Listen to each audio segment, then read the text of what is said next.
Hi అండి, ఇవాళ మన రెసిపీ వచ్చేసి పాప్కార్న్. ఇది చాలా ఈజీ అండ్ చాలా సింపుల్ రెసిపీ. ఈవినింగ్ స్నాక్స్కి అలాగా బాగుంటుంది. ఇది మనకు మోర్లో దొరికిపోతుందండి, చాలా ఈజీ. సో ఎలా చేసుకోవాలో చూద్దాం. చూసినట్టయితే ఇక్కడ ఇది కట్ చేస్తే ఇలా ఉంటుందండి. ఇది మొత్తం కుక్కర్లో వేసేసుకోవాలి మొత్తం అంతా.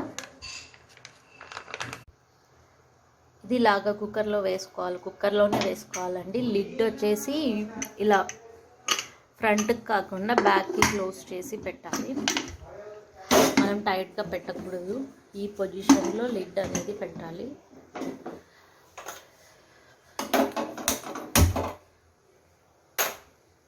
మీడియం ఫ్లేమ్లో పెట్టుకోవాలండి.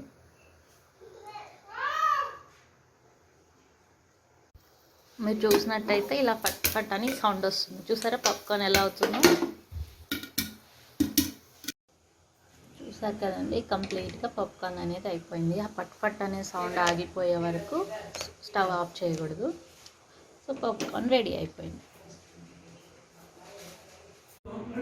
అంతే అండి, చాలా సింపుల్గా ఈజీగా పాప్కార్న్ రెడీ అయిపోయింది. ఈవినింగ్ స్నాక్స్కి చాలా బాగుంటుంది. మన ఛానల్ని లైక్ చేసి, షేర్ చేసి, సబ్స్క్రైబ్ చేయండి. Thank you.